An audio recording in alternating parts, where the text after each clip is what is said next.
Bismillahirrahmanirrahim. Assalamualaikum warahmatullahi wabarakatuh.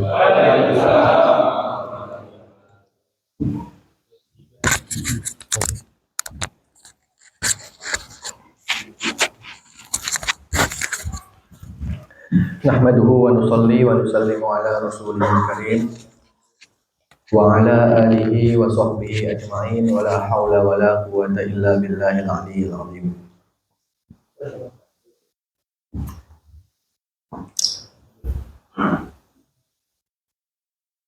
Niki loncat dari fikih ibadah langsung ke fikih kurban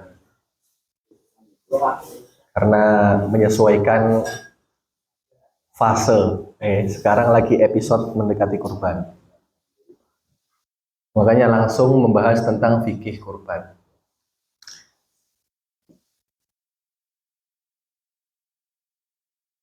Bapak-bapak, ibu-ibu sekalian, ada dua hal, dua kata yang diajarkan dalam Islam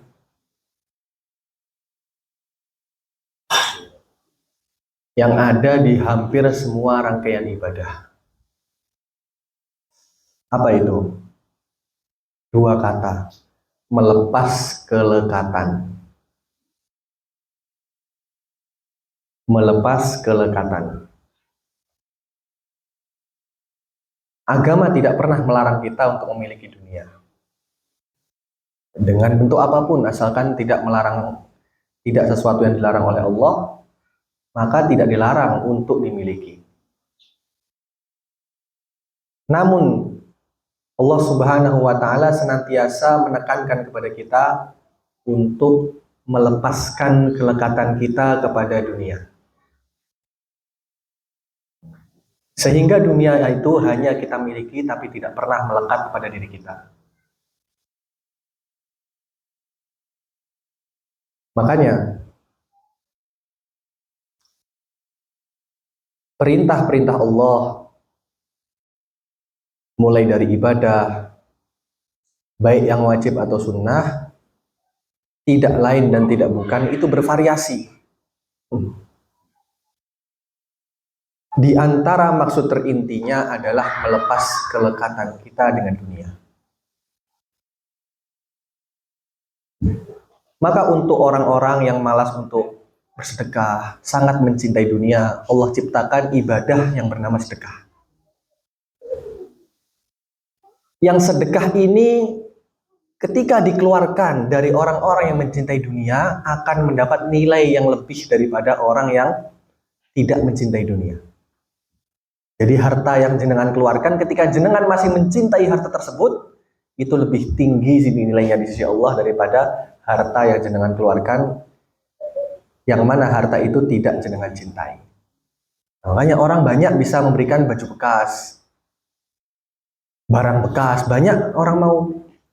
Tapi barang yang paling jenengan cintai, misalnya baru beli mobil baru, seandainya Allah minta diberikan mutan itu misalnya.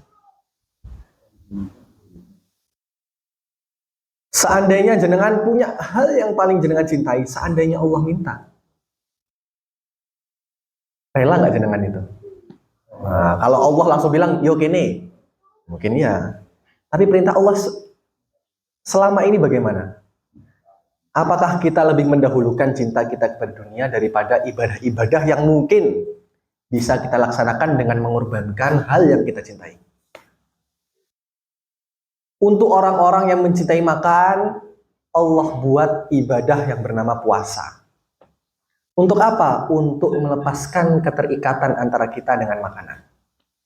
Untuk orang-orang yang mencintai tidur, Allah buat namanya qiyamul lail atau salat malam, sehingga tidur itu tidak lagi menguasai kita. Makanya dalam Al-Quran Allah jelaskan, lang tanalul birra hatta tunfiku mimma tuhibbun. Tidak akan mencapai tingkatan kebaikan sebelum kalian menginfakkan sesuatu yang kalian cintai. Nah, maksud dari agama terbesar itu melepas keterikatan atau melepas kelekatan antara kita dengan sesuatu selain Allah Subhanahu wa taala. Dan di antara ibadah yang mengajarkan kita untuk melepas kelekatan itu adalah ibadah kurban.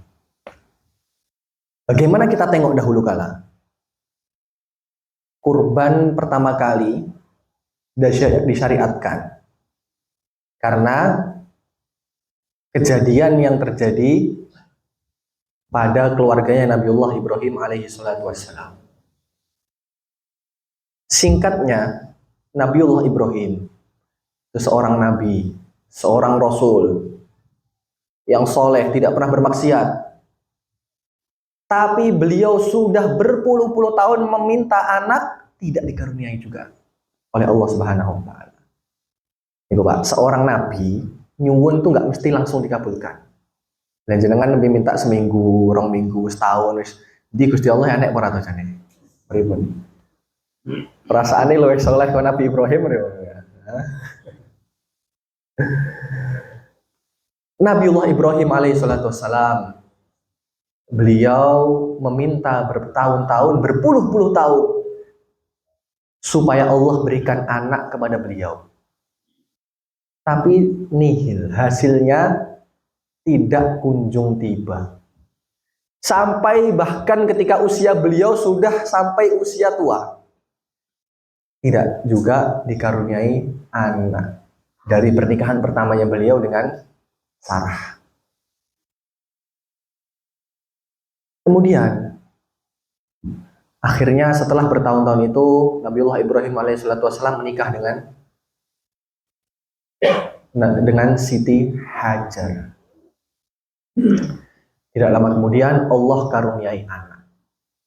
Bayangkan, anak yang berpuluh-puluh tahun beliau usahakan, bukan setahun 2 tahun Pak, berpuluh-puluh tahun sampai usianya sudah bah-bah nih.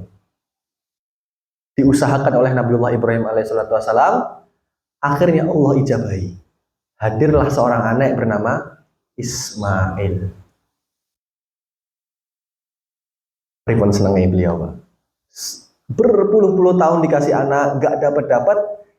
Qadarullah dikasih di akhir usianya beliau ketika tua, anak yang soleh bernama Ismail.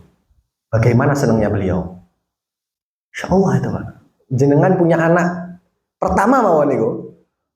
Baru nikah setahun mawon 2 tahun, pun punya anak kesenengan Masya Allah. Apalagi seorang Nabiullah Ibrahim yang berpuluh-puluh tahun mengusahakan anak, udah hampir putus asa nih, udah usia mau mendekati ajal, malah baru dikaruniai anak.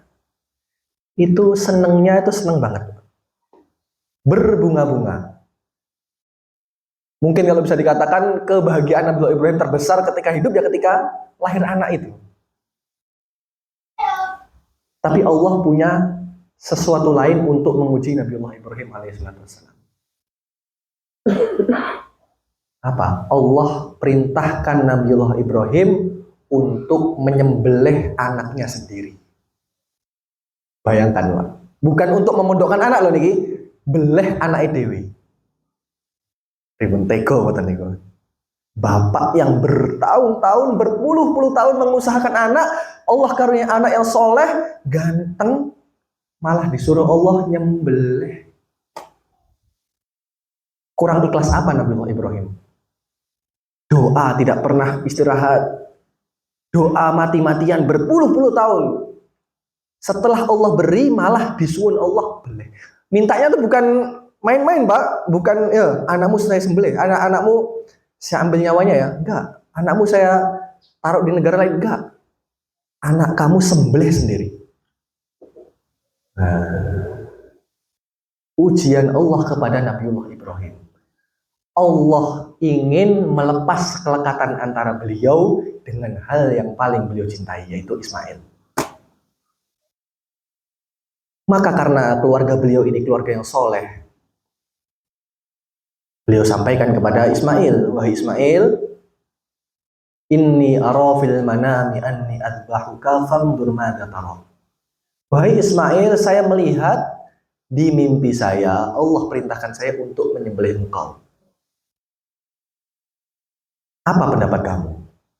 Ismail, anak kecil diminta musyawarah dengan bapaknya tentang menjalankan perintah Allah. Apa kata Ismail? Satajiduni qala fa'al ma tu'mar satajiduni insyaallah minas sabirin. Bapakku, kalau memang Allah perintahkan gitu lakukan. Insya Allah engkau akan dapati aku berada di golongan orang-orang yang sabar. Seorang anak kecil yang baru berusia balik, mungkin sebelum balik, diperintah Allah, saya sembelih ya. Kata anaknya gimana? Insya Allah, kalau memang Allah perintahkan, lakukan. Saya akan bersabar dengan perintah itu. Akhirnya Nabiullah Ibrahim alaihissalam menjalankan perintah yang Allah perintahkan untuk melepas kelekatan antara beliau dengan orang yang dicintainya, yaitu Ismail. Akhirnya dibaringkan itu Nabiullah Ismail di batu sembelihan. Diangkatlah pisau, sebelum pisau menempel di lehernya Ismail, Allah ganti dengan domba. Nah, itulah sejarah pertama kurban. Allah tidak akan pernah mengecewakan kita. Nggak mungkin Allah tega membuat Ibrahim yang statusnya nabi dan orang yang paling Allah cintai kok kecewa, itu gak mungkin. Makanya jangan pernah ragu dan jangan pernah khawatir dengan ujian dan perintah Allah. Selagi kita jalankan dengan ikhlas, tidak akan mungkin Allah itu mengecewakan kita. Nah, makanya disyariatkannya kurban saat ini, di antara maksudnya adalah latihan untuk kita melepaskan keterikatan antara kita dengan dunia. Makanya ketika kita nanti berkurban, selain nanti menjalankan hal ini, ikhlaskan hati kita, lepaskan semua. Ya Allah, ini dari Engkau, dan saat ini saya serahkan kepada Engkau kembali. Maka terimalah. Insya Allah nggak ya? Sekarang ketika kita tahu makna daripada kurban, sekarang kita belajar mengenai hukum zahir daripada kurban. Nah, tadi hukum maknanya, sekarang zahirnya. Itu penting juga Pak, karena kalau zahirnya salah, percuma kita maknanya paham. Sekarang kita membahas tentang fikih kurban. Saya kumpulkan ada 21 atau 22 nih masalah. Saya kumpulkan 21 masalah ringkas seputar kurban. Masalah-masalah penting. Insya Allah hari ini kita akan belajar. Bismillahirrahmanirrahim, fikih kurban. Dimulai dari keutamaan berkurban. Nabi Shallallahu Alaihi Wasallam beliau bersabda, "Ma'amila ibnu Adam yauman nahri min amalin ahabbu ilallahi min iraqatid dam wa innaha la ta'ti yaumal qiyamati biquruniha wa adlafiha. Wa inna dama la yaqa'u minallah bimakanin qabla ay yaqa'a 'alal ard fatayyibu biha nafsan." Tidak ada amalan yang dilakukan oleh anak Adam pada hari nahar, hari Idul Adha, yang lebih dicintai oleh Allah daripada mengalirkan darah. Maksudnya nyembelih kurban. Sesungguhnya hewan kurban itu akan datang pada hari kiamat dengan tanduk-tanduk dan kuku-kukunya. Dan sungguh darah itu benar-benar sampai di sisi Allah sebelum jatuh ke tanah. Jadi kurban jenengan itu sudah Allah terima sebelum darah dari kurban jenengan menetes di muka bumi. Ketika tahu seperti itu, maka lakukanlah kurban itu dengan hati yang lapang. Nah, itu lepaskanlah keterikatan kalian dengan dunia. Dan seperti itu. Keutamaan berkurban lainnya, azimu dhuhayakum fa innaha 'alas sirati matayakum. Kata Nabi, agung-agungkanlah hewan kurban kalian. Kurbanlah dengan sesuatu yang terbesar. Karena sesungguhnya ia akan menjadi tunggangan kalian di atas sirat. Nah ini, kalau kita punya rezeki Pak, punya rezeki untuk beli apa misalnya Pajero Sport, misalnya jenengan kebutuhan pun ada semua, terpenuhi semua, punya rezeki, jangan pengen beli mobil, punya uang untuk beli Pajero Sport, wabeh urusannya selesai pokoknya. Jenengan milih tuku Pajero Sport nopo tumbas cherry ini kok, Pak? Pajero. Lele kurban kok mboten-mboten, Pak. Pripun niku? Niki kendaraan di dunia mawon, kita memilih yang terbaik, bahkan lek mampu kredit 10 tahun, 15 tahun gak masalah. Yang penting penak tuh mangku. Gitu.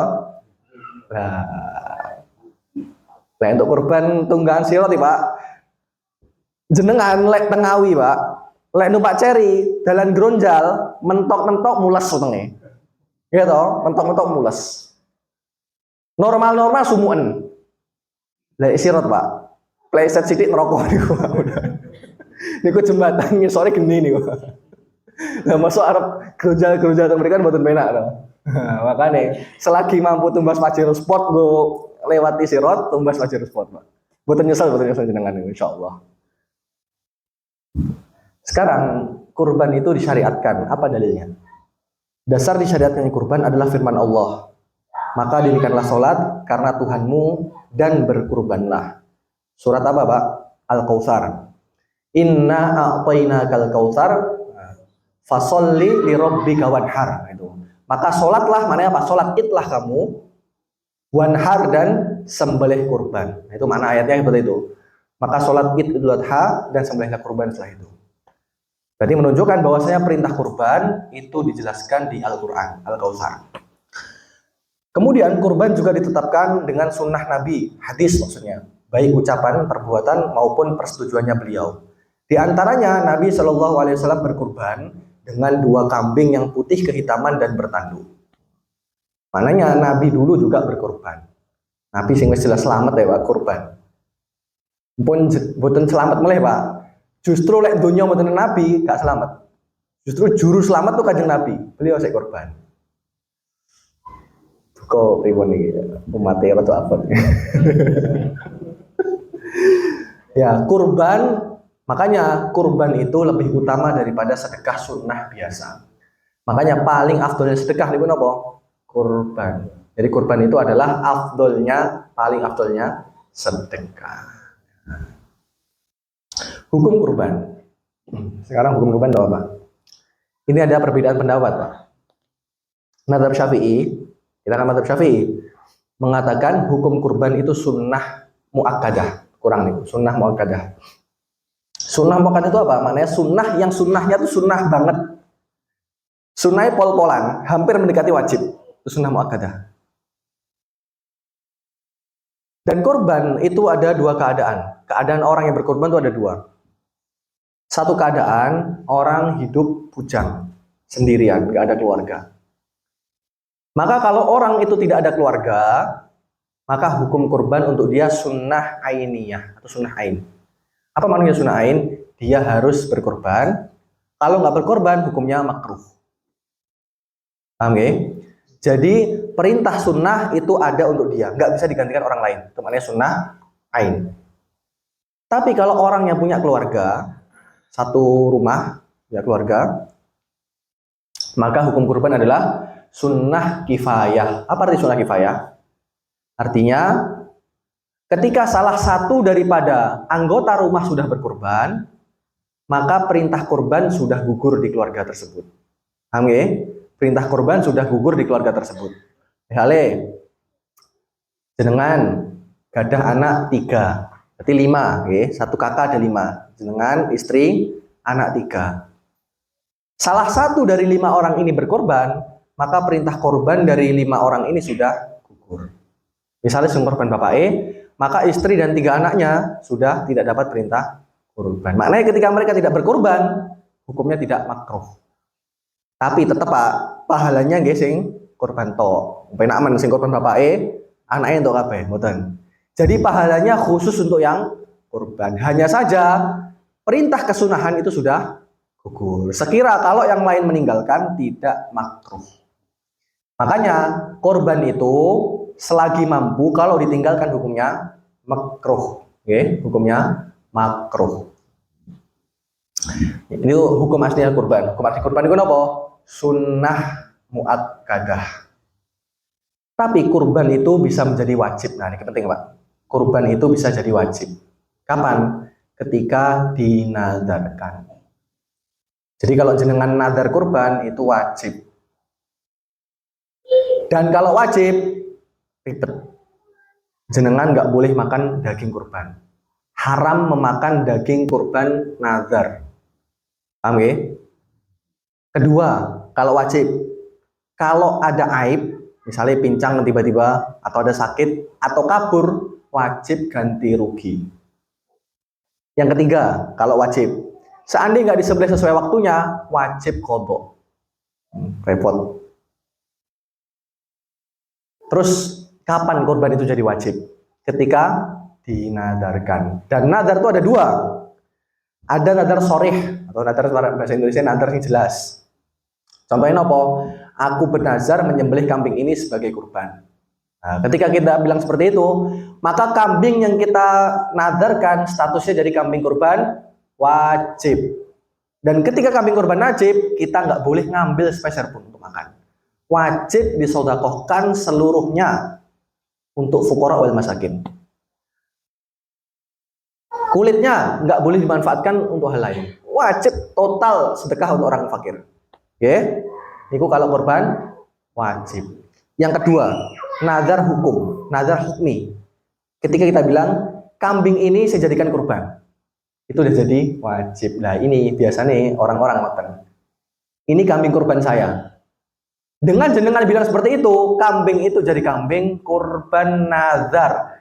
Dan ketika nazar jenengan haram makan. Pribun. Hati-hati nih ya. Jenengan bilang ini kambing kurban saya, ngono tok dari nazar.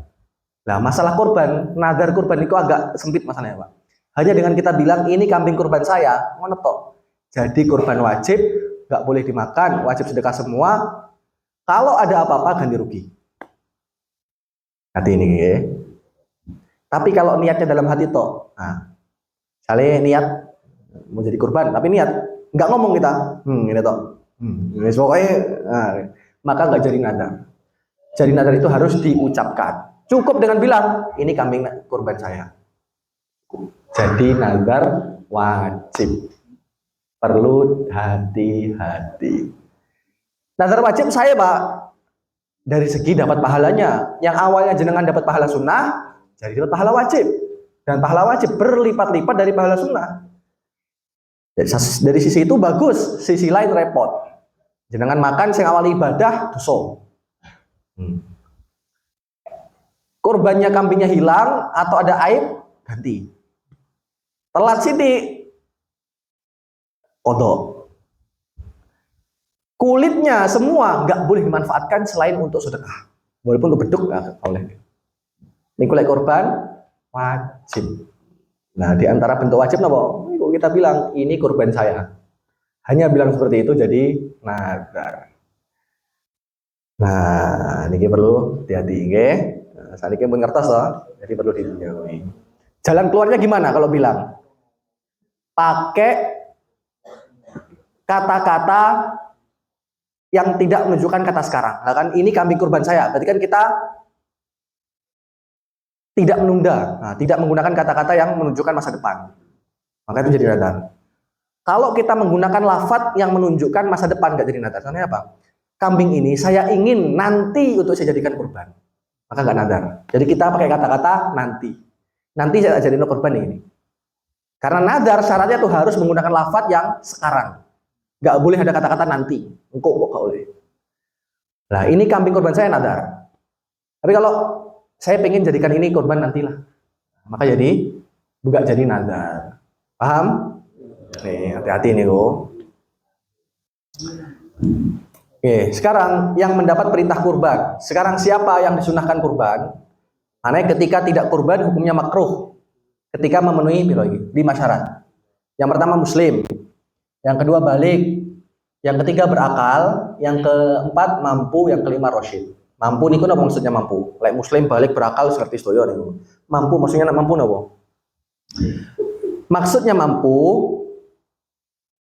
dia memiliki harta yang lebih untuk nafkah dia dan seluruh orang yang dia nafkahi di hari Idul Adha plus 3 hari tasyrik. Misalnya, lain jenengan punya anak 3, pinten niku cukup PPh nih? Untuk 4 hari berapa Pak? Pinten? 1 juta, lu turah-turah kayak niku. 1 juta turah-turah. 1 juta lah. Kalau jenengan punya uang lebih dari 1 juta, maka sunnah kurban, buatan kurban hukumnya makruh. Kadang kita punya Pak rezeki, cuma apa sidik sih nabung ganti mobil ya. Oke, ganti mobil yang akhirat nggak Pak, dan dicelengi ini. Nyicil Pak, bentahun dibayar sak wedhus apa sak sapi gitu loh. Gue pas sedo kan pas kayak Pajero Spot menunggu. Lah mosok numpai elep Pak. Sapi misalnya, elep setunggal kan sakit gowong piro nih. Pitu misalnya, ada elep cukup 7 orang. Sapi cukup untuk 7 orang. Mosok jenengan lewat sirot numpak elep. Nunggu kancane. Yo lek kancane langsung munggah. Lah lek hisabe suwe. Repot apa jenengan? Makane timbangane numpak elep ndang tuku elep setunggal go dhewe. Nggih timbangane nunggu kancane. Oh nah akhirnya datang ngantri tiket bis barang. Nah, di sirot Pak, di sirot tuh kayak AC nih Pak, tengah elep kan enten AC nih. Di sirot tuh enten AC, ceplok sidik. Nah, kopong nih gua. Nah, supaya kita tidak menunggu teman kita, langsung LP siji tuku HS. Nah, langsung beli. Wus, selesai. Kemudian syarat kelima Rosyid. Apa Rosyid itu? Rosyid itu dia bisa memanajemen. Dia punya pengaturan uang yang baik. Bukan orang yang menghambur-hamburkan harta. Rosyid. Bisa mentasarrufkan orang uang dengan baik. Contoh. Ada orang namanya Safih. Safih itu siapa? Safih itu orang yang nggak bisa megang uang dengan baik. Duit-duit Siti, entek. Tapi habisnya, ingat, habisnya bukan untuk kebaikan. Tapi untuk hal-hal yang mubazir atau kemaksiatan. Misalnya non sewu nih, non sewu. Menganggap kalau rokok itu haram. Gadah arto nih dinggo tumbas rokok. Lah berarti niku dihitung mubazir. Nah, ketika orang seperti itu maka tidak rosyid. Lek haram, lek jenengan ngomong makruh ya mboten. Kantonnya dengan pripun hukume. Nah itu rosyid ngoten niku. Sekarang macam hewan kurban. Hewan kurban harus dari hewan ternak. 3 tok Pak. Yang boleh untuk kurban itu hanya 3. Unta, sapi, dan kambing. Selain itu tidak sah. Kurban pitik. Aku tenang asal ya. Tapi lek pengen timbangane kak korban belas, pitik mboten apa. Nggih, timbangane kak nyembelih belas khusus korban. Idul Adha maca orang boleh apa-apa, ya pitik ora apa-apa. Kelinci ngoten apa. Sing penting pun sampai lele oh, Pak sorry. Gua gak ternyata. Bos lele. Sekarang yang paling afdol apa? Sapi, kambing, unta, apa lagi. Urutan yang paling utama bagi individu. Bukan iuran ya, individu. Yang paling utama 1 unta. Oke, sinten siapa nih? 1 Pajero Sport nih. Kayaknya betul Pajero Sport, nyicil Pajero Sport. Mosok Pajero Sport akhirat regane mek 22 juta. Unta niku 22 juta regane, Pak. Urutannya pertama unta, jadi lebih afdol unta, 1 ekor unta untuk sendiri itu afdol. Kedua sapi, urutan kedua bawahnya. Ketiga domba. Keempat, kok 1 nih, 4 nih gue, salah. Keempat kambing, bukan 1 ini. Keempat kambing. Kelima 1/7 unta. Keenam 1/7 sapi. Loh, siapa sih urutan sapi ini? Niku 1/7, jadi tingkatan ke 6. Jadi urunan apa? Urunan elep nih oke. Gimana apa lek gabungane wong soleh-soleh. Yo lek soleh-soleh sing ditunggu jenengan malah mesane Pak niku. Liyane soleh wis gawe nek hisab munggah elep sik. Nunggune jenengan. Alah, 1000 tahun neh lagi budak niku. Nah, nggih niku. Jadi selagi mampu satu sapi. Oke, ini urutannya 1, 2, 3, 4, 5, 6. Ini lek nomornya salah dia benar nih. Betul ya niku. Syarat umum hewan kurban. Unta minimal 5 tahun, 5 masuk ke 6 tahun. Sapi dan kambing maksudnya kambing kacang nih ya. Niku 2 tahun, masuk ke 3. Kalau domba 1 tahun atau kurang dari 1 tahun tapi sampun poel. Kurang niku 1 tahun atau kurang tapi sudah poel. Pengertian kurban. Nah, tadi udah ada syaratnya. Apa sekarang kurban itu apa sih? Kurban adalah hewan ternak yang disembelih pada hari Idul Adha dan hari Tasyrik sebagai bentuk mendekatkan diri kepada Allah. Jadi di sini ada 3 syarat, Pak. Kurban itu apa? Hewan ternak, harus hewan ternak. Maka lek jenengan nyembelih lele pas hari Tasyrik, walaupun niat mendekatkan diri pada Allah, bukan dihitung kurban. Jadi syarat pertama harus hewan ternak, 3 tadi. Kedua, disembelih di hari Idul Adha atau hari Tasyrik. Jenengan nyembelih saniki, niat kurban, ya mboten dihitung kurban. Yang ketiga, bermaksud untuk mendekatkan diri kepada Allah. 3 syarat kurban. Nah, saniki misalnya enten bos sate. Pas hari raya nyembelih wedhus, ento pahala kurban mboten? Mboten. Kenapa? Karena niatnya jual. Paham? Jadi 3 syarat supaya jadi kurban. Harus hewan ternak, kemudian di waktu yang tertentu, harus dengan niat mendekatkan diri pada Allah. Terus, waktu penyembelihan kurban. Bukan masalah berapa nih, Pak? 7. Oh, bisa ke 7 ini. Waktu penyembelih kurban. Kurban bisa mulai disembelih setelah matahari terbit dan lewat waktu kira-kira sholat 2 rakaat plus 2 khutbah ringan. Jadi, Pak, untuk menyembelih kurban enggak disunahkan nunggu enggak harus menunggu selesai sholat id dan khutbah, enggak harus. Tapi cukup waktu setelah terbitnya matahari plus minimalnya sholat 2 rakaat plus 2 khutbah ringan. Pinten menit nih kok? 2 rakaat, pinten nih ke 2 rakaat? Paling cepat 2 rakaat. Kok enggak sampai Pak 2 menit. Tanpa baca sunnah. Al-Fatihah 1 menit setengah lah, 1 menit setengah. 2 rakaat tumak ninah minimal 1 detik cukup nih tumak ninah niku. Enggak perlu baca-bacaan apapun. Ya 1 menit setengah misalnya. Kemudian 2 khutbah ringan. Khutbah pinten menit, Pak? Boten khutbah minimal. Praktek iki nggih. Innal hamdalillah nahmadu wa nasta'inu wa nastaghfiruh wa na'udzu bihi sampai akhir. Allahumma sholli ala Muhammad wa ala ali Muhammad. Ittaqullaha haqqa tuqatih wa la tamutunna illa wa antum muslimun. Wal asri innal insana lafi khusr. Selesai khutbah pertama. Pinten menit? Enggak sampai 1 menit. 10 detik nih mau. Khutbah kedua ngoten juga. 30 detik. Minimalnya khutbah niku 30 detik. Selesai Pak. Berarti 2 menit niku minimalnya khutbah plus minimalnya sholat 2 rakaat. Jadi setelah terbit matahari plus tambah 2 menit, amannya 5 menit lah. Sudah waktu mulai nyembelih kurban. Gak harus nunggu selesainya sholat id di kampung. Paham ya? Tapi lebih afdol, lebih baik menunggu sampai matahari agak tinggi. Nah, seukuran 1 tombak mudahnya. Jam-jam 8 lah ini udah lihat. Jam 7, jam 8 nih guys mulai lebih afdol. Tapi seandainya disembelih sebelum itu sudah sah. Yang penting setelah subuh plus waktu yang cukup untuk 2 rakaat sholat dan 2 khutbah ringan. Boleh menyembelih di hari tasyrik termasuk malamnya. Malam hari nyembelih kurban itu hukumnya boleh, tapi makruh ketika nggak ada hajat. Tapi makruh menyembelih malam tanpa alasan. Tapi kalau ada alasan, kurbannya kuatah, nyembelih siang tok nggak nutut. Nah, maka malam boleh dan nggak makruh hukumnya. Paham? Lanjut. Kurban sapi dan unta untuk 7 orang.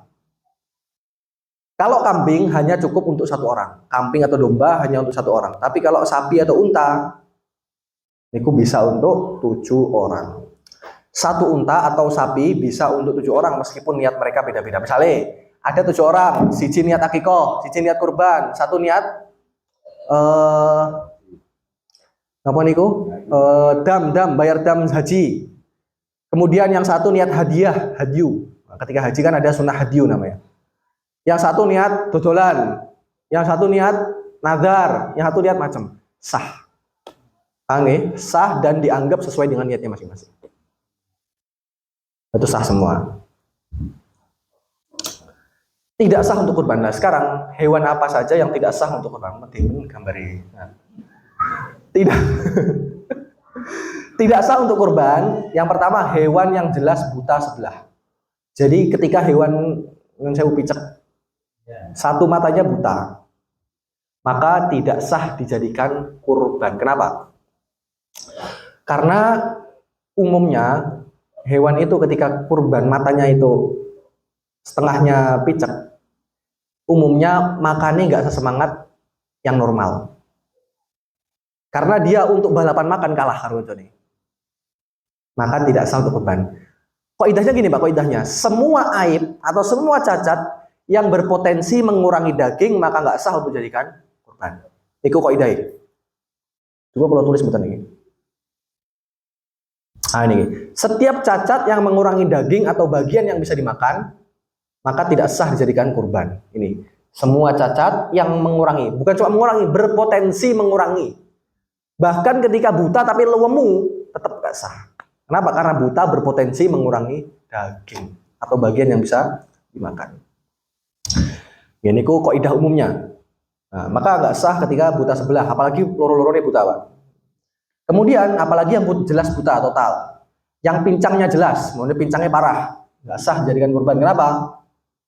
Susah makan. Tapi kalau pincangnya sedikit, maka nggak apa-apa. Kapan dikatakan sedikit? Sekira tidak kalah ketika balapan makan dengan temannya. Nah itu sedikit. Tapi kalau enggak, maka dikatakan parah. Ukuran pincang tertinggal dari rombongan saat ke padang rumput. Walaupun enggak ke padang rumput, enggak sekira. Kalau ke padang rumput kalah, maka itu pincangnya parah. Walaupun dia makannya di kandang. Oke. Tidak sah untuk kurban hewan tanpa telinga atau telinganya terpotong. Mboten sah, nggih.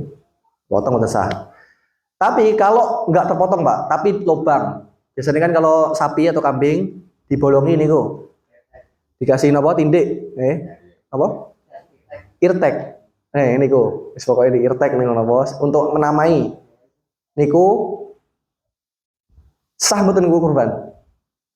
Kalau hanya melubangi enggak mboten enten bagian sing putul, niku sah. Tapi kalau dilubangin saking gedenya ada bagian yang copot, maka tidak sah walaupun sedikit. Paham? Tetapi jika hanya sobek dan masih bisa menggantung, maka masih sah untuk dijadikan kurban. Makanya ini kan mau beli kurban, hati-hati ini. Patokan cacat yang membuat tidak sah. Setiap cacat yang berpotensi, ini kita tambahin, berpotensi mengurangi daging atau bagian yang bisa dimakan. Sekarang, kalau waktu kurban sudah habis. Waktu kurban kapan Pak tadi? Dimulai dari terbitnya matahari, tanggal 10 Dzulhijjah, plus berlalunya masa yang cukup untuk 2 rakaat sholat dan 2 khutbah ringan. Sampai kapan? Terbenamnya matahari di tanggal 13 Dzulhijjah. Itu terakhir kurban. Sekarang, kalau kelewatan, gak nutut nyembelih, maka gimana? Wajib dikodok nggak? Kalau korbannya nazar, wajib dikodok walaupun sudah lewat waktunya. Makanya jika korban nazar, tetap wajib disembelih sebagai kodok dan dibagikan. Tapi kalau korbannya korban sunnah, ya namanya sunnah wajib disembelih. Okay. Sekarang membaca bismillah ketika nyembelih. Nah, sampun kemarin kalau jelaskan di awal pertemuan kedua, hukum membaca bismillah saat nyembelih hewan. Wajib apa sunnah? Hukumnya sunnah. Jadi sunnah membaca bismillah saat menyembelih hewan, baik kurban atau enggak. Ketika sunnah, maka ketika jenengan tidak membaca bismillah, haram apa makanannya? Halal, tapi makruh. Makruh menyembelih hewan tanpa baca bismillah. Maka kalau jenengan teng pasar, karena niki sempun ngaos to, tanyanya jangan cuma nanya baca bismillah nggak ingin nyembelih. Nah, nggak baca bismillah itu nggak wajib Pak. Seandainya nggak baca bismillah tetap halal. Tanyanya harus lebih detail dari itu. Gimana cara nyembelihnya? Sesuai syariat atau belum? Nah, seperti itu. Oleh, kok mau coba bismillah gak? Mau coba bismillah. Tapi nyembelih kan tidak sesuai syariat, dibedil kali. Nah, itu bisa haram. Membaca basmalah saat menyembelih hukumnya sunnah. Jika ditinggalkan tetap halal, tapi makruh jika sengaja. Minimalnya bismillah. Lebih sempurna ya bismillahirrahmanirrahim. Sunnah saat menyembelih. Nah, ini bukan hanya saat kurban, tapi semua penyembelihan ini ada kesunahan ini. Kecuali masalah takbir. Takbir itu hanya disunahkan saat dua, kurban dan akikah. Selain takbir, itu sunnah di semua hewan yang disembelih. Pertama bertakbir 3 kali. Nah, takbir ini sebelum baca bismillah. Takbirnya berapa, Pak? Bukan Allahu Akbar, Allahu Akbar, Allahu Akbar. Betul ngoten swen. Takbirnya gimana? Allahu Akbar, Allahu Akbar, Allahu Akbar, tambah terakhir walillahil hamd. Nah, itu sunnahnya.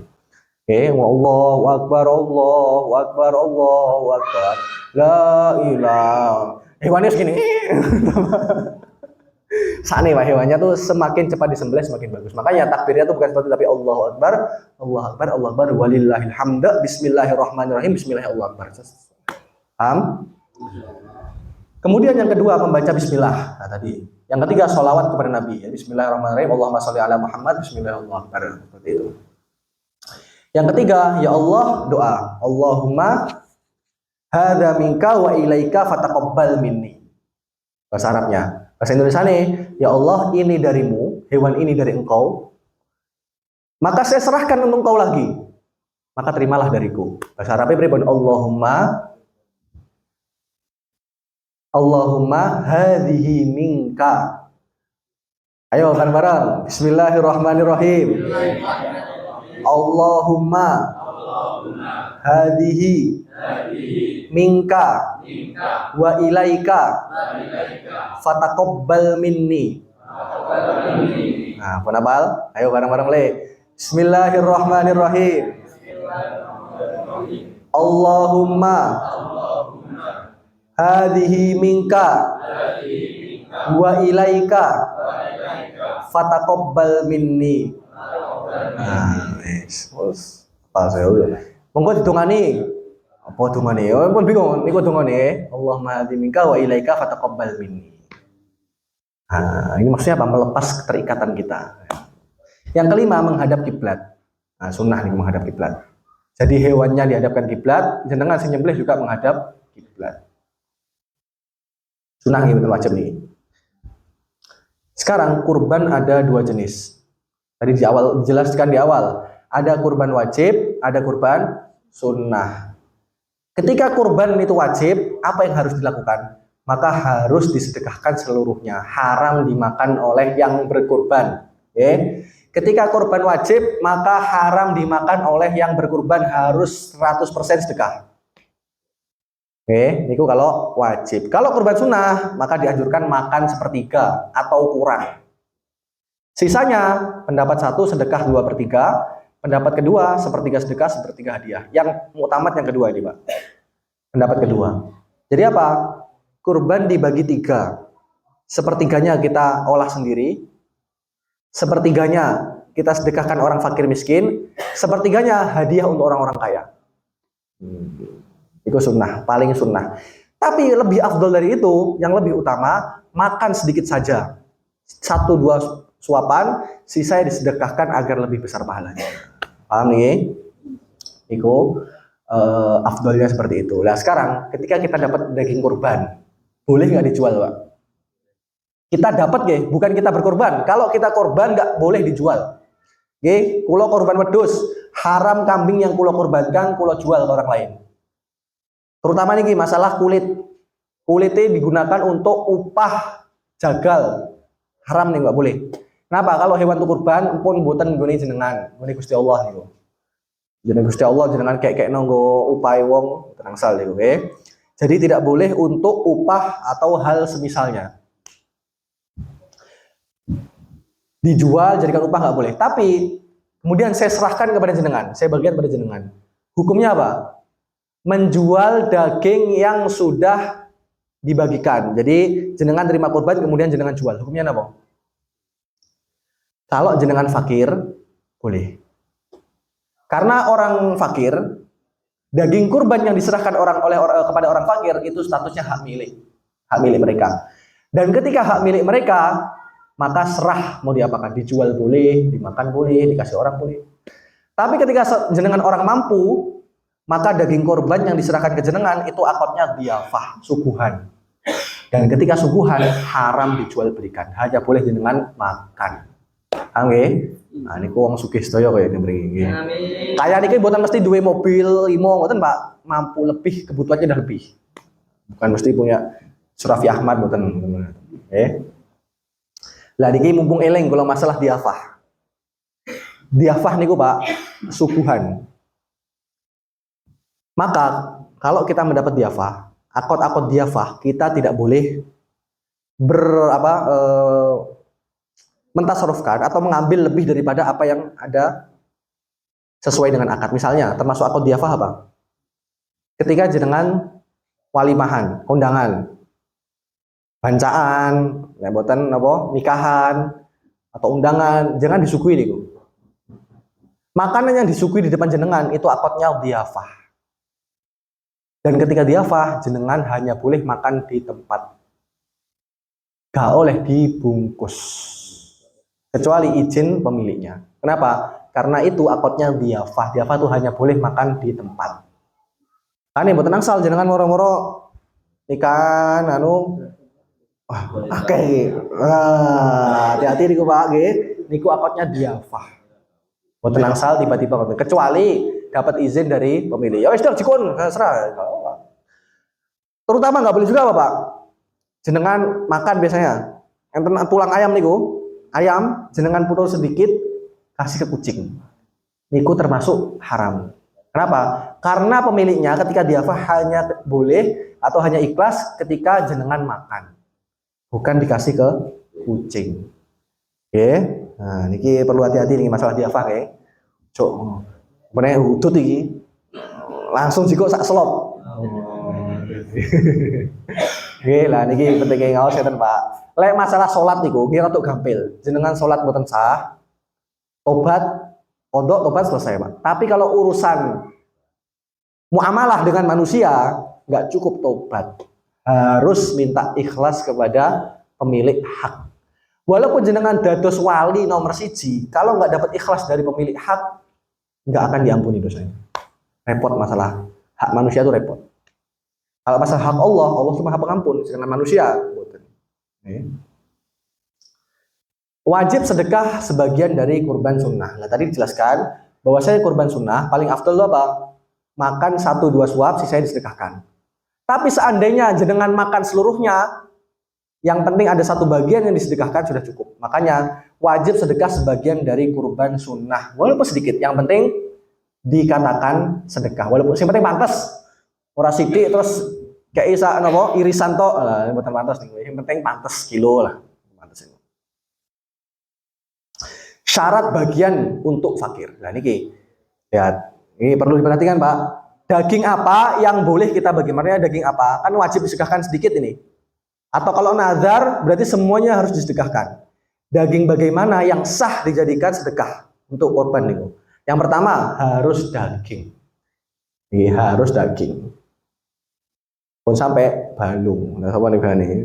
Lek sing kok pati kenal dikai balung. Sing cedek-cedek entuk daging-daging kandel.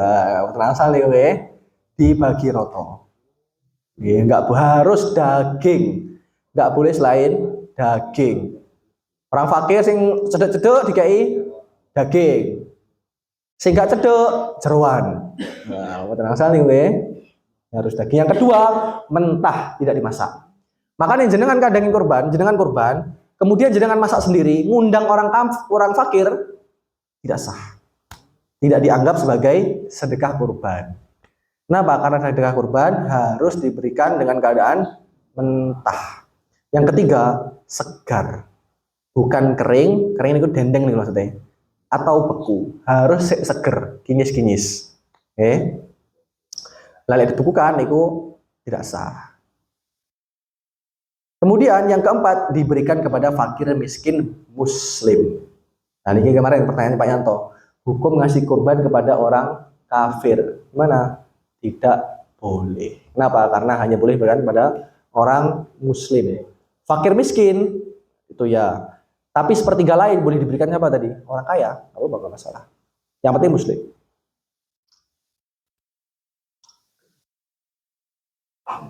Menurut mazhab haram, ini Pak penting ini.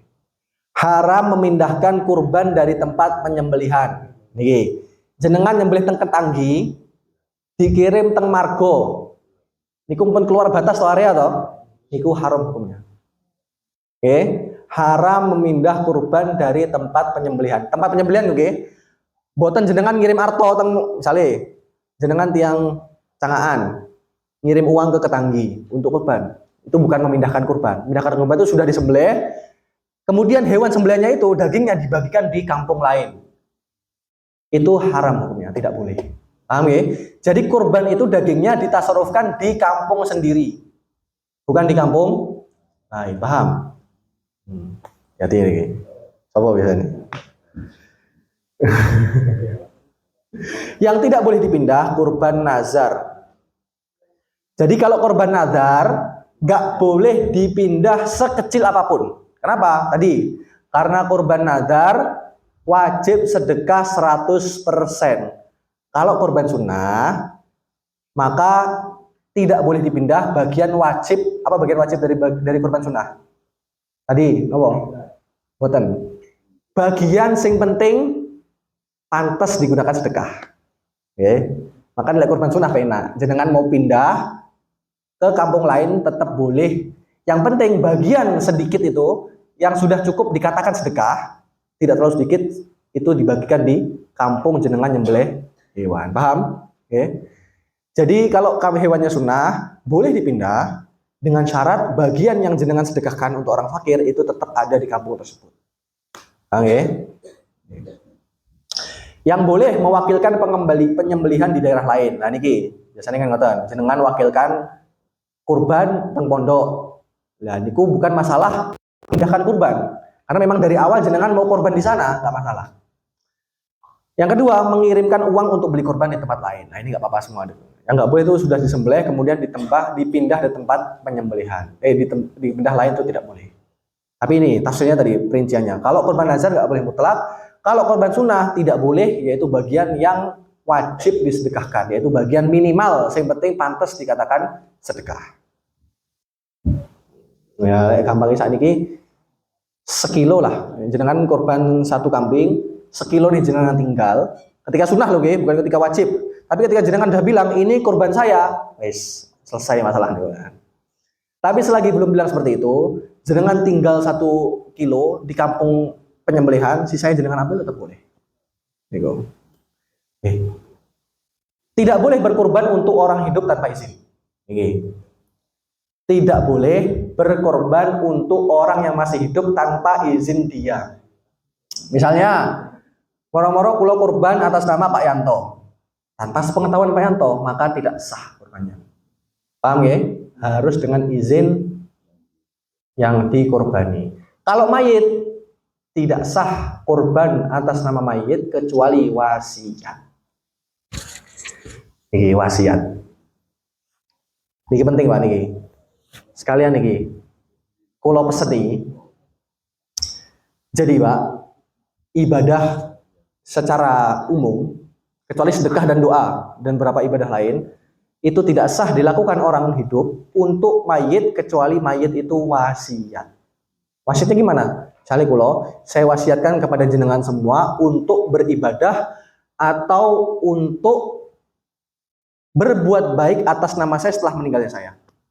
Nah, ketika jenengan sudah wasiat seperti itu, maka seluruh ibadah jenengan, seluruh ibadah orang lain yang diniatkan untuk jenengan sah. Tapi untuk ibadah-ibadah yang dilakukan orang lain tanpa izin jenengan, tanpa jenengan wasiat, dikerjakan setelah meninggalnya jenengan, maka tidak sah, termasuk kurban. Termasuk lagi masalah umroh. Badal umroh niku sah mboten? Kalau umrohnya wajib atau hajinya wajib, mana ya Pak? Orang yang jenengan badalkan belum pernah umroh atau haji, maka nggak perlu wasiat. Karena kewajiban tidak perlu wasiat. Tapi selebihnya tidak sah kecuali orang tua atau mbah atau orang yang meninggal sudah wasiat pada jenengan. Makanya saat ini sami-sami bareng-bareng wasiat satu sama lain. Nanti kalau saya meninggal, saya izinkan jenengan semua atau orang yang hidup beribadah dan berbuat baik atas nama saya. Oke, monggo wasiat semua nih. Oke, dan wasiat semua, dan monggo. Ini penting nih Pak, jenengan sedo, ini masalah penting nih. Jenengan sedo, orang berbuat baik, lek jenengan betul wasiat nggak sampai, malah rugi. Hanya pesan seperti itu tuh bisa menyebabkan apa? Kebaikan-kebaikan terus sampai kepada jenengan. Oke, kayak penting wasiat. Jalan keluar pripun, lek wis kadung meninggal, baik kadung meninggal. Arep wasiat, mosok diceluk, melayu kabeh to mungkin malah. Caranya gimana? Kurban atas nama kita, bukan atas nama orang tua. Pahalanya niatkan untuk orang tua. Tapi kurbannya tetap kulo, kurban atas nama kulo. Lah kulo niatnya pahalanya untuk orang tua, itu sah. Tapi orang tua ya dapat pahala, bukan dapat hitungan kurban itu. Kurban itu untuk saya. Baru pahalanya kita niat hadiah untuk orang tua. Tapi kalau udah wasiat, dos Pak itu. Korban ini atas nama orang tua meninggal aman. Lain pun wasiat, enak nih. Ini jenengan pun sedo sedaya, oke? Ini toh mosok mboten sedo. Penting ini Pak. Nah, mangke orang-orang setelah jenengan berkorban bahkan dengan nama jenengan sah. Gede nih Pak. Pahalanya besar. Insyaallah. Tidak boleh untuk orang mati kecuali ada wasiat. Tidak boleh menjual bagian kurban. Merusaknya buah nih mboten asal. Memberi upah jagal dari daging kurban. Nah niki. Mboten asal nggih. Ayo boleh nomor tak kei sekilo. Mboten asal niki, nggih. Terus piye carane? Iki pun jangan jadi upah. Kei gak dikei, ngoten mawon. Dikasih, gak dikasih, selesai. Jangan sampai ada akad upah. Oke. Tapi boleh memberi jagal sebagai sedekah. Nah, niki. Makanya dikasih mawon. Jangan sebagai upah. Makruh bagi orang yang mau berkorban. Nah, ini penting nih. Memotong rambut atau kuku sampai selesai kurban. Oke. Dan jenengan pun niat kurban, maka dimakruhkan dari awal Dzulhijjah 1 sampai hewan jenengan disembelih. Itu makruh memotong kuku, memotong rambut, semua lah, kumis, semua itu makruh. Makanya ntar sebelum tanggal 1 pun dipotong semua, dibersihkan, jadi sehingga nanti tidak memotong lagi sampai hewan kurban jenengan disembelih. Apa hikmahnya? Karena orang yang kurban itu nanti dapat ampunan dari Allah. Jadi biar ampunan itu rata sampai ke seluruh anggota tubuh. Nah, ketika satu hijab terpotong, nanti diampuni kecuali bagian-bagian yang terpotong itu. Jenengan kan pernah maksiat dengan tangan itu. Di antara saksinya itu apa? Kuku jenengan yang terpotong itu. Supaya tidak ada seperti itu, sunnah tidak memotong. Makanya makruh dipotong. Bahkan menurut sebagian ulama haram yang motong kuku itu. Sekarang satu kambing, ini terakhir ya. Nah, satu kambing diniatkan akikah plus kurban. Gak modal. Buatan pengen modal nih. Pokoknya sekalian. Rada cetil sithik kali. Lek mampu lho, lek boten mampu. Kurban plus akikah. Maka apa? Menurut pendapat jumhur tidak sah. Tapi ada pendapatnya Imam Romli yang mengatakan sah niat kurban plus akikah. Makanya bagi orang yang kesulitan atau orang yang kekurangan, tapi pengen akikahin anaknya plus pengen kurban, bisa niat 2. Niatnya bahwa akikah plus kurban. Wallahu a'lam. Terima kasih. Idul Adha Mubarak. Monggo ada pertanyaan? Jam sama pas. Alhamdulillah, fikih kurban selesai satu pertemuan. Alhamdulillah. Wong dadi ustad bab kurban sedaya nih. Jadi besok musyawarah ke masjid pun gampang nih. Mumpun enten tulisannya, kilo gak oleh, delok wacan. Nyapa gak oleh, pokoknya ngene gak oleh, wis, gak usah gak oleh. Nggih, monggo, ada pertanyaan?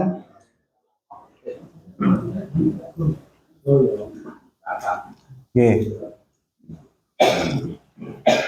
Mikian kan?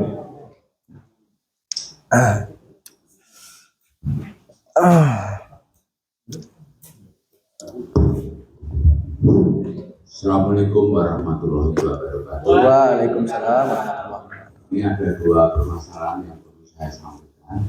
Yang pertama, ketika kita kurban itu kambing diberi identitas oleh manusia dari asal namanya yang berkurban itu gimana? Boleh berkata. Yang kedua, karena di RT kami itu kehidupannya beraneka ragam dari agama yang baru, ada yang non muslim banyak yang jelas, dan mereka juga menjadi panitia dalam penyembelihan kurban dan akhirnya juga menerima kurban dan sekaligus dia juga memasak salah satunya itu bagaimana solusinya. Terima kasih. Untuk masalah pertama yaitu namai kurban, boleh nggak bolehnya boleh, nggak masalah. Tapi apakah jadi kurban nazar atau enggak? Ya tergantung jenengan yang kurban. Apakah jenengan dari awal bilang ini nazar atau ini kurban saya atau enggak?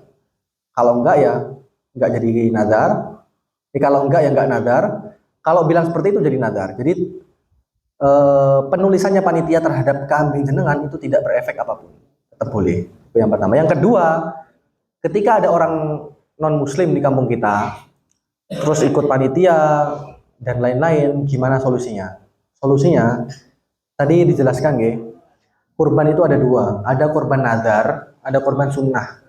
Kalau kurban nazar maka wajib nopo? Sedekah seluruhnya ke orang fakir miskin yang muslim. Gak boleh ke orang non muslim. Tapi kalau kurban sunnah, kan tadi kalau sampaikan ada bagian yang wajib disedekahkan. Bagian minimal yang wajib dikasih ke orang fakir muslim. Bagian apa niku? Sedikit bagian yang penting dikatakan pantas. Sisanya boleh ditasarufkan atas nama apapun. Nah, ketika untuk orang non muslim gimana solusinya? Jenengan ambil dari kambing kurban sunnah yang lebih daripada kadar wajib dan diberikan untuk maksud hadiah bukan kurban. Bukan untuk sedekah, karena sedekah hanya khusus pada fakir miskin muslim. Nanti jenengan kasih dari kurban yang sunnah dengan atas nama hadiah. Oke. Niku aman.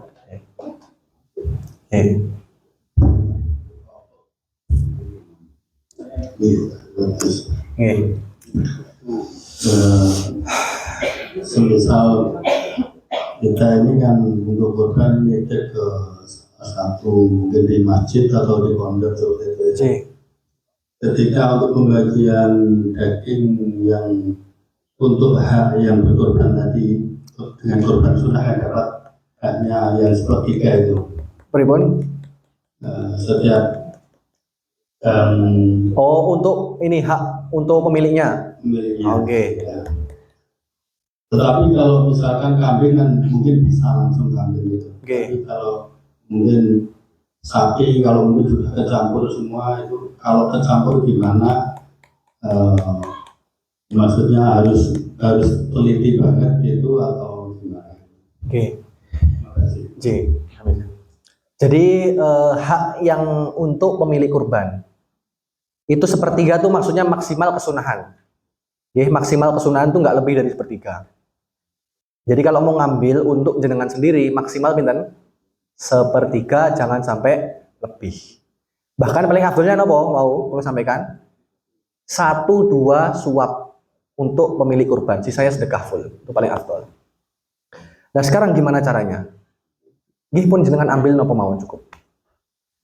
Jadi gini Pak, ketika korban itu korban nazar, makannya orang yang berkorban itu malah haram, berdosa. Tapi kalau korbannya korban sunnah, maka makan dari daging korban itu ibadah. Nah, makanya sing rotok alergi kali ke daging, ketika nanti korban tetap makan walaupun 1 suap. Kenapa? Bermaksud untuk tabaruk dengan daging korban.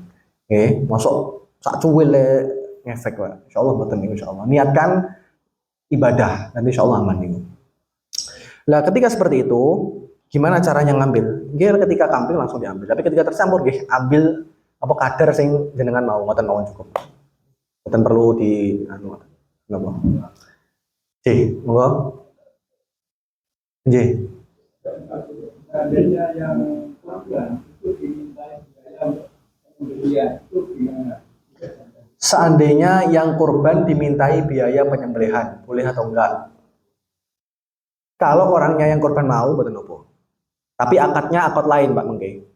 Akadnya nopo? Urunan. Nggih urunan beli alat korban, betul nopo. Tapi itu akad di luar akad korban. Ya, untuk urunan beli maslahat korban, kayak nopo? Nopo? Plastik, sate, tusuk sate ini kok. Terus pisau, terus nopo upah untuk jagal. Bahkan itu lebih baik daripada jenengan ngasih upah tukang jagal dengan dagingnya. Jadi lebih baik seperti itu. Jadi mending jenengan iuran untuk bayar jagal timbangane jagale diparingi saking daging kurban. Niku malah mboten angsal. Nggih, saya malah niku. Mboten ngerepoti masjid malah saya niku. Timbangane mendet saking kas masjid. Kas masjid itu enggak semena-mena bisa dipakai apapun, nggih. Monggo. Nggih, monggo Pak Harto. Biasanya itu harus kiriman dari hasil lain. Nggih. Karena dua program itu parang belum. Tapi mau oleh Dipindah. Nggih. Jadi tadi dijelaskan nggak boleh dipindah ke tempat lain, nggih. Tempat lain ini maksudnya kampung lain, nggih. Tapi lek masjid sak kampung mboten napa. Niku yang pertama. Yang kedua, yang tidak boleh dipindah napa? Korban nazar yang pertama atau bagian sunnah dari korban bagian wajib dari korban sunnah. Jadi cuwil mawon dari bagian sunnah itu yang nggak boleh dipindah. Sisanya boleh dipindah. Jadi selagi jenengan boten yakin bahwasanya itu bagian yang wajib diserahkan untuk orang fakir miskin di kampung tersebut, tetap boleh diambil. Oke. Jadi yang nggak boleh dipindah ke daerah lain itu dua. Napa? Kambing nazar atau hewan nazar mutlak semuanya. Yang kedua, bagian wajib dari korban sunnah. Lah bagian wajib itu sekedik mawon. Sisanya boleh dipindah. Nah, jadi ketika ada kemungkinan yang diserahkan kepada jenengan itu tambahan daripada bagian wajib, maka tetap boleh diterima. Ngoten. Oke. Oke, monggo. Ada seseorang mampu tapi uang cash tidak ada. Nggih. Adanya perhiasan. Nilainya lebih dari untuk korban. Nggih. Kemudian karena kecintaannya dia gadaikan itu perhiasan. Nggih. Kemudian uangnya dipakai untuk korban. Dengan maksud nanti perhiasan itu bisa dibungkus kembali. Nggih selagi apa jenenge? Gadainya gadai sesuai syariat betul masalah. Betul masalah. Selagi gadainya gadai sesuai syariat ya. Tapi lek gadene gadai rotok riba-riba sithik, nah iku tenang saja. Dang didol mawon lho, nggo korban beres ya. Tapi lek digadaikan sesuai intinya gadai sesuai syariat enggak masalah. Tapi kalau gadai tidak sesuai syariat, masalah ini kok. Jalan keluarnya pripun? Dol beres. Ngapane napa mulai sakniki emas lagi naik-naiknya nih. Sak gram mawon itu wedhus tenan. Niku jalan keluar termudah niku. Nggih. Dan mampu di sini maksudnya bukan uang loh, nggih. Semua kekayaan, masyo sawah. Satu perak ini mampu maksudnya. Nah, bukan cuma uang. Kayak jenengan-jenengan biasanya boten nyekel cash to ya to, ampun hitungannya transfer. Gak ada duit cash lah, rekeningnya tapi MM-an jenengan. Keris ya. Nggih ngoten nggih. Monggo enten melih. Cinta Oke. korban apa harus dijaga? Boten. Betina bencong mau nangsal, Pak. Ini serius. Bencong niku napa? Hewan yang punya dua jenis kelamin. Tetap boleh. Lah, lebih afdol cowok atau cewek sekarang? Enggak ada, boten tulis mriko. Soalnya napa sing penting-penting mawon niku sing kula tulis. Lebih afdol kambing atau hewan cowok dengan syarat. Syaratnya napa? Boten. Syaratnya nun sewu nih. Boten nafsuan. Boten seneng nyolot. Basa kitabe niku basa Arabe mboten seneng nyolot. Nyolot niku napa? Birahi. Nggih. Pejantan lek birahi nyodok-nyodok betinane, maka lebih afdol betina. Jadi kalau pejantan itu hukumnya lebih afdol pejantan. Kecuali kalau pejantannya gampang bahasa saya sangean. Nah, maka sekarang lebih utama betina. Kenapa? Wong kayak kambing itu ketika nafsuan, Pak. Dia semangat kawin, akhirnya badannya agak kurus. Mudah kurus, maka lebih afdol cewek. Oke. Monggo. J. Masalah Bismillah. angkot ketika kita berkorban, biasanya kan gini, ada seseorang mengantar ke masjid. Oke. Terus ditangkati kali panitia, niki korban isi dan ini korban kambing pulau. Sakit. Sudah Nadar. Oke. berarti panitia tidak berhak memberi kepada yang korban. Oke. Iya. Oke. Dan itu kadang orang ini nggak paham, Nggih. kalau saya belum paham. Dan itu sesuatu yang ngarep-ngarep sambil gitu. Iya apa nggih? Setelah ini ngami mesti. Nggih. Ada yang ngaji gitu. Dan terus niku pripun, Bos? Jalan keluarnya Nggih, gampang. Joli sampai ke wong liya. Gampang carane. Dan niku kabeh ngene niku ya, Bos. Iya apa nggih? Niku meh nang ngene kula dhewe nang sedhes panitia mesti taklet. Niki kambing sinten? Kambing kula, Pak. Nggih. Kali ngerti. Kambing. Gampang carane, Pak. Iya, pripun, Bos? Cara pertama, jadi itu pendapat muktamad, pendapat kuat mazhab Syafi'i. Jadi ucapan ini kambing saya jadi nazar. Kalau kita ingin ikut pendapat kuat juga ben warok, piye caranya? Kan kambing nazare gini Pak Yanto misalnya, dan yang tiga, Pak Yanto, Pak Bakhtiar, kali Pak Mahfud tiga. Niki bilang ini kambing korban kulo, masing-masing seperti itu. Pripun carane? Pak Yanto dikai nggone Pak Bakhtiar paring nggone Pak Mahfud paring Pak Yanto. Jadi ngoten carane. Nggih. Jadi yang haram itu apa? Orang yang berkurban makan dari bagian dia. Itu cara pertama. Cara kedua, ikut pendapat qaul dhaif madhab, pendapat lemah madhab Syafi'i. Ada pendapatnya Sayyid Umar Bisri. Pendapatnya Sayyid Umar Bisri, perkataan orang-orang awam, khusus orang awam nih, perkataan orang-orang awam, ini kambing kurban saya, itu tidak dianggap nazar dengan syarat dia bermaksud memberitahu.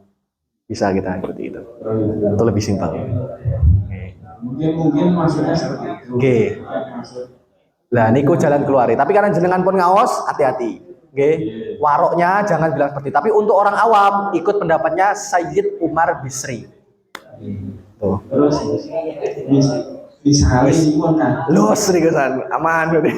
Terus Terus ini pun terjadi. Oke.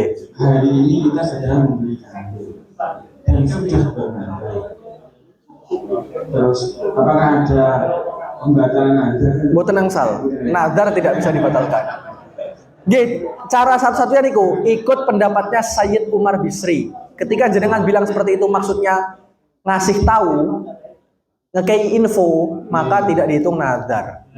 Tapi setelahnya baru hati-hati. Kan dari ngawas-ngawasan itu berarti info gitu. Nggih, ngasih niat ngasih info lah.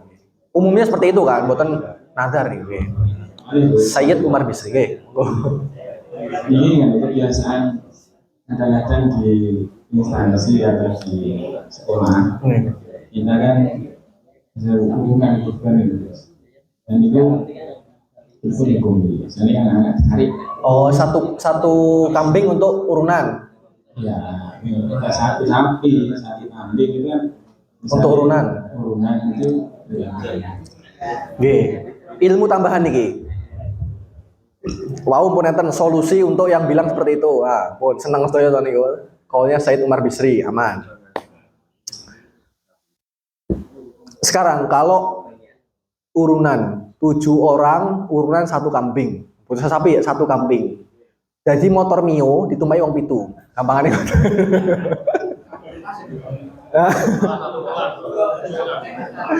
Satu kelas misalnya. Nah, latihan kurban itu pripun? Kalau diniatkan kurban tidak sah. Jadi niat kok poso loh Pak, poso meduk apa dihitungi puasa? Kan tidak. Tapi latihan puasa. Kurban itu juga jadi untuk melatih anak-anak kita untuk kurban. Iuran. Karena apa? Ibadah paling utama ketika hari Idul Fitri, Idul Adha itu adalah mengalirkan darah. Bahkan ini ada pendapatnya Sayyidina Abdullah bin Abbas. Beliau mengatakan, ini dua mazhab ya. Abdullah bin Abbas mengatakan cukup kurban dengan ayam. Abdullah bin Abbas. Nah, ulama-ulama menyarankan untuk yang nggak mampu Pak G, coba pura-pura nggak mampu loh. Orang yang nggak mampu tetap nyembelih masih pitik. Niat ikut pendapatnya Sayyidina Abdullah bin Abbas supaya dapat pahala kurban. Jalan keluarin ngoten. Tapi kalau diniatkan kurban tidak sah. Jadi latihan, lemotan itu pendapatnya Abdullah bin Abbas. Lele juga kalau. Selama ini kan kadang ada informasi yang salah dari saya sendiri yang tidak paham.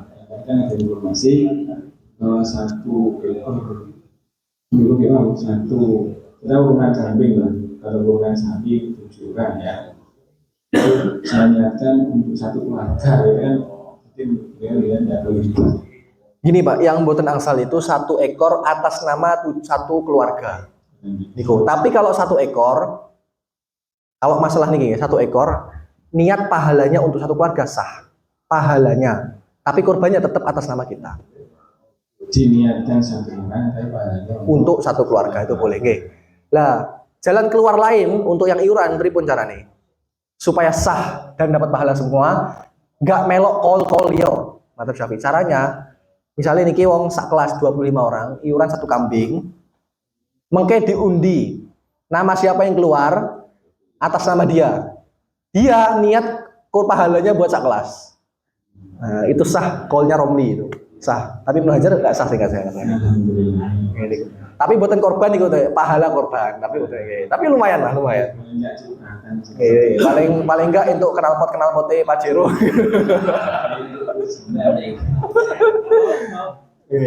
Monggo, itu mulai. Oh ini kira Pak anu. Monggo, dereng nih. Monggo jenengan. Tapi banyak yang kambing. Nggih. Kambing si A, si B. Nah, ini kambing saya. Waktu penyembelihan niatnya tertukar gimana? Niatnya? Tertukar. Nah, boten kula jelaskan masalah niat kurban. Niat kurban itu wajib nggih. Tapi niat kurban itu nggak perlu ketika nyembelih. Boleh 2 tempat. Yang pertama kapan? Ketika jenengan nyiapkan kambing buat kurban. Yang kedua ketika sembelih. Paham? Jadi walaupun pas nyembelih panitianya tidak niat kurban, kok jenengan ketika misahkan kambing tadi, wis nyiapne kambing untuk kurban, sudah niat ini jadi kambing kurban, nggak perlu niat lagi. Makanya panitia gak usah repot-repot. Atas nama sopo ki? Oh, ndang to ndi datane, mboten usah repot-repot. Niat itu cukup dengan ketika pertama kali memisahkan antara kambing ini saya jadikan kurban. Udah cukup. Nggak perlu ketika nyembelih. Jadi boleh niat di 2 tempat. Ketika nyembelih atau ketika memisahkan hewan kurban kita itu. Nah, atau menyerahkan ke panitia lah. Ya, supaya tahu. Oke, supaya tahu. Tapi intinya niat itu nggak perlu sebenarnya. Di repot-repot, di data nggak perlu. Intinya ketika pemilik kurban sudah niat ketika memberikan kurbannya, sudah dianggap niat. Masih pas nyembelih, buatan niat panitianya. Walaupun tertulis tetap sah. Okay? Yang penting ketika memberikan sudah hadir. Niat. Okay. Aman. Okay. Ada kan sapi kurus, nah waktu sepertiganya bisa mas. Nah gimana itu? Sami mau, okay. Sapi gemuk ya pokoknya sepertiga dari sapi gemuk. Like jenengan korban sapi gemuk. Yang dikasihkan tertukar, nah sapi kurus, padahal dia punya gemuk. Oh, okay. Ya kan sadar diri mawon Pak. Lek sapi ini kurung, nggih mumpun mendet sing sepertigane sapi lemu. Apa nek sepertigane unta, nggih tetap ngambil jatah dia. Jadi sunahnya tidak lebih dari sepertiga jatah dia kurban. Kurbane wedhus juga jatah sepertiga sapi. Nah, wonten. Oke. Jadi tetap ambil bebas saja, yang penting sunahnya tidak lebih dari sepertiga. Tapi lebih sunah lagi mau Pak, 1 suap, 2 suap mawon. Jadi buatan sekilo meleh, 1 2 suap hanya diambil. Tabarukan tok. Ini kok ngoten. Nggih, monggo.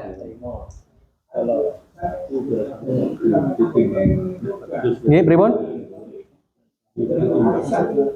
Oh, korban dibentuk arisan. Pripun akote arisan niku? Oh, berarti contoh ada 10 orang, 14 orang, urunan per bulan. Nanti per tahun kurban. Pripun akadnya? Akad arisan itu sah. Akad arisan itu sah, akad arisan. Terus kurban pripun? Ketika diniatkan bareng-bareng 14 gak sah. Jadi yang keluar kurbannya atas nama yang keluar itu sah. Ketika kurbannya atas nama orang yang keluar, okay. Nah, sah kalau yang ngoten sah nggih, dinamakan gitu. Nggih, yang nama arisan. Intine gak luwih kopi itu, luwih kopi itu gak sah. Monggo, ten mulai. Monggo. Nazar untuk orang lain, terus sebenarnya kalian sing korban itu Pripun nazar untuk orang lain? Contohnya? kami bapak ibu terus belajar untuk anaknya, terus budi nazari ini untuk hewan korban itu anak saya, tapi anaknya itu bukan korban itu nazar. Bukan korban anaknya itu, korban nazar bapaknya, bukan nazar anaknya. Tetap dimakan nggak apa. Nggak sah korban untuk orang lain tuh nggak boleh, nggak ada. Jadi korban itu tetap untuk diri kita sendiri. Saya nazar korban ini gitu. Kalau seperti itu, akadnya wasiat namanya. Saya wasiatkan atau saya hadiahkan kambing ini untuk anak saya. Seperti itu. Kalau nazar itu untuk diri kita, bukan untuk orang lain. Tapi itu mungkin ya akad-akad seperti itu banyak di orang-orang awam, tetap nggak apa-apa. Dan yang nazar bukan bapaknya, bukan anaknya tapi bapaknya. Monggo. Saya bertanya khususnya kaitannya dengan umur hewan. Ini khususnya sapi dan kambing serta domba. Mengapa untuk kambing khususnya itu umur untuk penyembelihan berbeda? Padahal itu dari sisi anatominya sama. Yang pertama itu, yang kedua yang tadi kaitannya dengan untuk membedakan antara nazar dan sunnah. Misalnya kita dari Banda menanyakan dengan pertanyaan masa seperti yang tadi sampaikan itu berada apa seperti itu. Pripun Mas? Pertanyaan masa yang ya, jadi misalnya mangke penjenengan korban pun menapa misalnya seperti itu. Jadi biar tidak terjebak kepada nazar. Korban wajib itu tadi. Yang pertama, kenapa alasannya kambing umurnya beda dari sapi semua itu? Kenapa ada alasan umur masing-masing?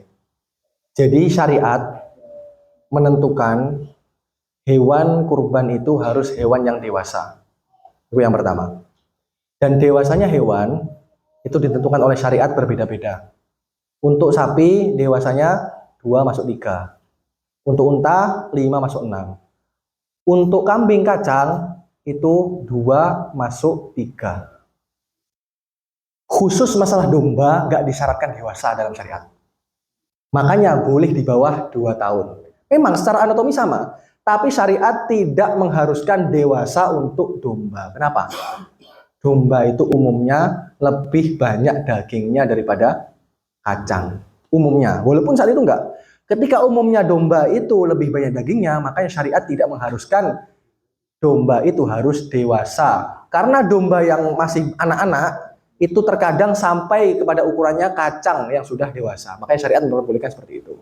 Secara mudahnya seperti itu, Pak. Yang kedua, untuk ketika masa bertanya, ini untuk jenengan untuk korban atau gimana? Caranya aman gimana tadi? Pakai kata-kata nanti. Jenengan badi korban opo? Nah, mengke kula korban wedhus. Niki lah mengke kula korban ki. Pakai kata-kata mangke. Nah, ketika kita pakai kata-kata nanti atau mangke itu tidak dihitung nazar. Nazar itu harus sekarang. Kontan. Jadi ini kambing korban saya nazar.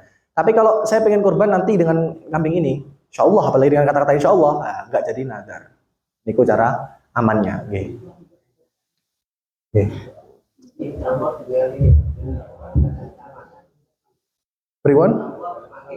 Nggih, insyaallah mangke ageng korban iki. Nggih, ngoten. J. Terakhir, J terakhir. Bismillahirrahmanirrahim. Assalamualaikum warahmatullahi wabarakatuh. Waalaikumsalam warahmatullahi wabarakatuh. Pertanyaan yang terakhir singkat dan jelas. Nggih. Ini masalah saya dan Gus ya. Kakak saya itu tiap tentu korban lewat arisan. J. Nah, jadi dicicil. Nah, sebelum genap itu dia tidak berwasiat, dia meninggal. Nah, itu nanti yang genepi itu saya atau anaknya. Itu yang pertama, Gus. Yang kedua di poin 11, Gus, itu ada setiap cacat memakan daging atau bagian yang bisa dimakan. Napa? Yang poin 11 itu kan setiap cacat Oh yang ya, memakan nggih. daging atau bagian yang bisa dimakan. C. Itu biasanya sapi itu banyak hatinya, itu banyak cacingnya, Gus. Itu kira-kira bagaimana? Banyak yang kita tata lagi. Terima kasih, Gus. Assalamualaikum warahmatullahi wabarakatuh. Waalaikumsalam warahmatullahi wabarakatuh. Untuk masalah pertama, ketika arisan kurban kemudian sudah meninggal duluan nggih sebelum lunas. Niku pertama perlu diluruskan dulu. Ketika ada orang meninggal, maka anak dan ahli warisnya tidak wajib membayarkan utang mayat tersebut. Nggih niku. Jadi ketika kula meninggal, maka anak-anak kula mboten wajib bayarkan hutang saya. Nggih. Jadi hutang itu hak kula pribadi, nggak bisa pindah ke orang lain walaupun meninggal. Tapi ahli waris tidak boleh ngutak-ngutak warisan selagi mayit masih punya utang. Jadi pilihannya dua, dibayar sama ahli warisnya, baru ngambil warisan. Kalau enggak, warisannya digunakan untuk bayar utang. Jadi niku carane. Jadi kalau memang mau dibayarkan dengan uangnya pribadi ahli waris, terserah. Tapi itu bukan kewajiban. Bukan kewajiban. Maka itu termasuk bentuk bakti pada orang tua setelah meninggal dibayarkan hutangnya. Tapi itu nggak wajib. Kalau nggak mau, maka warisannya nggak boleh disentuh kecuali utang dan selesai semua. Termasuk utang apa? Haji dan umroh yang belum terlaksana. Termasuk utang. Niku. Ini masalah arisannya ini. Masalah kedua, untuk hati yang banyak cacing, pripun. Maksud aib yang bisa mengurangi daging niku untuk anggota tubuh yang nampak di luar. Oke, kayak telinga, mata, hidung, terus napa? Gigi, kaki dan lain-lain. Tapi untuk bagian organ dalam tidak masalah. Kenapa? Karena kita tidak dituntut untuk mengetahui hal-hal yang tidak kita ketahui. Jadi tetap sah. Jadi yang dibuang. Aman nih, Mon. Oh, terakhir nih.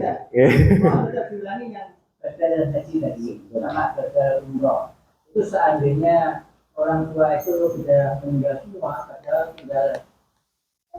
tinggalan warisan itu. Jadi gini, ketika ada mayat meninggal, ketika ada orang meninggal dengan status dia mampu untuk haji dan umroh. Kapan dia punya uang yang lebih? Bukan cuma uang ya, dia punya harta yang lebih, termasuk apa? Rumah, tanah, mobil niku. Dan seandainya itu dijual mampu untuk haji dan umroh, kok dia tidak haji dan umroh? Berarti sekarang dia kena kewajiban haji dan umroh. Kok meninggal, maka haji dan umrohnya dihitung hutang. Ketika dihitung hutang, maka seluruh warisan tidak boleh dibagi sebelum selesai urusan utang piutangnya, termasuk utang piutang haji dan umroh. Makanya wajib badalkan orang untuk mengumrohkan orang tua kita atau keluarga kita yang sudah meninggal. Ketika niku umroh dan haji yang wajib loh nggih. Umroh haji yang wajib, yang pertama kali. Tapi ketika nggak dijalankan, maka haram menyentuh warisan. Nggak pengen ndang sentuh, cepat dihajikan. Kalau malas hajikan, ya wis aja diutak. Jadi intinya ambilkan dari warisan. Ambil dari warisan baru berjalan. Mohon cekap. Kurang lebihnya mohon maaf. Pertemuan depan apa nih? Sholat Id akhir mawon mungkin. Mendekati hari raya mawon. Kalau kaji saat ini lali. Lanjut fikih sholat mawon. Ini saya wudu kemarin. Karena sholat itu lebih mudah dari kurban. Simple banget hal ini. Oke. Oke, kurang lebih mohon maaf. Semoga bisa diamalkan semua. Wabillahi taufiq hidayah. Assalamualaikum warahmatullahi wabarakatuh. Allahumma sholli ala Muhammad.